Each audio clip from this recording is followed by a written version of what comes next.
Le volant multifonction de votre véhicule centralise l'ensemble des commandes principales. La branche de gauche regroupe le contrôle des aides à la conduite.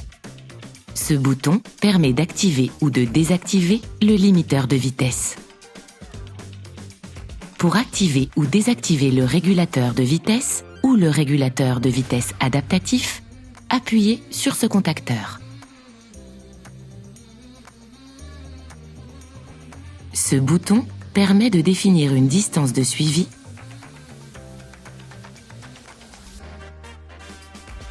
et celui-ci d'activer la fonction reconnaissance des panneaux de signalisation routière.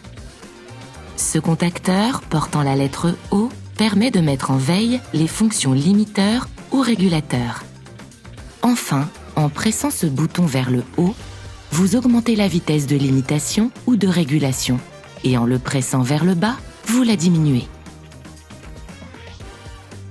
La branche de droite de votre volant permet d'agir sur l'affichage du tableau de bord, de gérer les appels téléphoniques et d'activer la reconnaissance vocale. Le bouton View vous permet de sélectionner les différents modes de vue disponibles sur l'écran Open Air de votre tableau de bord. Pressez ce contacteur vers le haut ou vers le bas pour sélectionner les informations que vous souhaitez afficher. Lorsque votre téléphone est connecté à votre véhicule, pressez ce bouton pour décrocher ou raccrocher un appel téléphonique. Un appui court sur ce bouton permet d'activer la reconnaissance vocale de votre système multimédia Open Air Link. Un appui long active ou désactive le système de reconnaissance vocale de votre téléphone. Ce bouton avec une étoile vous permet d'activer votre fonction favorite. Pour configurer votre choix de fonction favorite, effectuez un appui long. Le menu de configuration apparaît alors sur votre écran central. Vous pouvez ainsi choisir une fonction chauffante ou le cycle purificateur d'air ou encore une fonction d'aide au parking ou de massage. Une fois enregistrée, la fonction de votre choix se lancera dès que vous pressez le bouton Favoris. Ce bouton est dédié au changement de mode Multisense. Effectuez un appui long pour accéder à la configuration du mode Multisense en cours sur votre écran multimédia Open Air Link.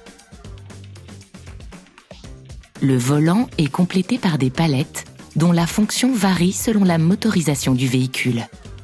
Si vous possédez un véhicule thermique, les palettes permettent de changer de rapport de vitesse manuellement. Lorsque vous roulez en position D, vous pouvez passer en mode de conduite manuelle en actionnant les palettes. Si vous effectuez un appui court sur l'une des deux palettes, vous actionnez le mode manuel temporaire. Le mode de conduite ainsi que le rapport engagé apparaissent alors au tableau de bord. Cependant, la boîte reviendra en mode automatique dès que le rapport engagé n'est plus optimal. Si vous effectuez un appui long sur l'une des deux palettes, vous actionnez le mode manuel permanent. Pour revenir au mode automatique, faites un appui long sur la palette de droite ou basculez le levier de vitesse d'un ou deux crans vers le bas. Dans tous les cas, pour descendre les rapports de vitesse, appuyez sur la palette de gauche et pour monter les rapports de vitesse, appuyez sur la palette de droite. Si vous possédez un véhicule hybride, les palettes vous permettent de régler l'intensité du freinage régénératif. Le freinage régénératif consiste à récupérer l'énergie cinétique pour la transformer en énergie électrique et la stocker dans la batterie. Concrètement, dès que vous levez le pied de la pédale d'accélérateur ou que vous appuyez sur la pédale de frein, le moteur est entraîné par les roues et génère de l'électricité pour recharger la batterie de traction. Le freinage régénératif permet d'améliorer l'efficience et l'autonomie tout en préservant l'usure des freins. Votre véhicule est équipé de 4 niveaux de freinage régénératif. Lorsque votre levier de vitesse est en position D, pressez la palette de gauche pour augmenter le niveau de freinage régénératif et pressez la palette de droite pour le diminuer. Ce témoin au tableau de bord vous informe du niveau de freinage en cours. Au niveau 0, il n'y a pas d'effet de frein moteur. La conduite est filante, la voiture conserve son allure au lever de pied de l'accélérateur. Ce niveau apporte un confort idéal sur autoroute, par exemple. Au niveau 1, l'effet sur le frein moteur est léger. La voiture perd un peu de son allure au lever de pied de l'accélérateur. Au niveau 2, l'effet sur le frein moteur est moyen. La voiture perd de son allure au lever de pied de l'accélérateur. Enfin, au niveau 3, l'effet sur le frein moteur est marqué. La voiture se conduit presque à une seule pédale. Vous n'avez plus besoin d'appuyer sur la pédale de frein pour freiner, sauf pour aller jusqu'à l'arrêt ou pour faire un freinage d'urgence.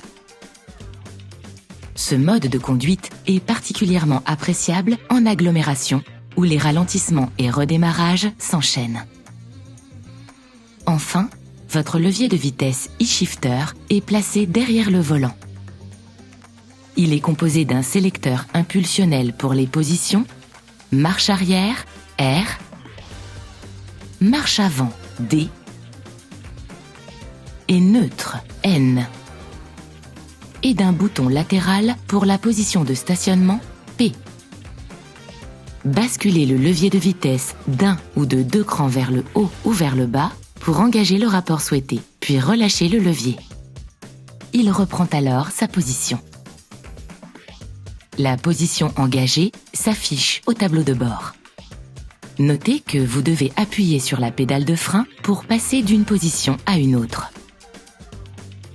Si la pédale de frein n'est pas enfoncée, un signal sonore retentit et la position en cours clignote au tableau de bord, accompagné du message « Appuyez sur pédale de frein ». La position P est engagée automatiquement à l'arrêt du moteur, au débouclage de la ceinture conducteur ou à l'ouverture de la porte conducteur lorsque le véhicule est à l'arrêt. Pour engager la position P manuellement, véhicule à l'arrêt, moteur allumé ou contact mis, appuyez sur ce bouton. Pour désengager la position P, appuyez sur la pédale de frein et basculez le levier de vitesse vers le haut ou vers le bas selon la position choisie. Si la pédale de frein n'est pas enfoncée, le message « Appuyez sur pédale de frein » accompagné de ce témoin apparaissent au tableau de bord. Notez enfin que vous pouvez actionner le chauffage de votre volant en pressant cette touche. La fonction s'arrête automatiquement après la phase de régulation d'environ 30 minutes. Pour la désactiver manuellement, appuyez de nouveau sur cette touche.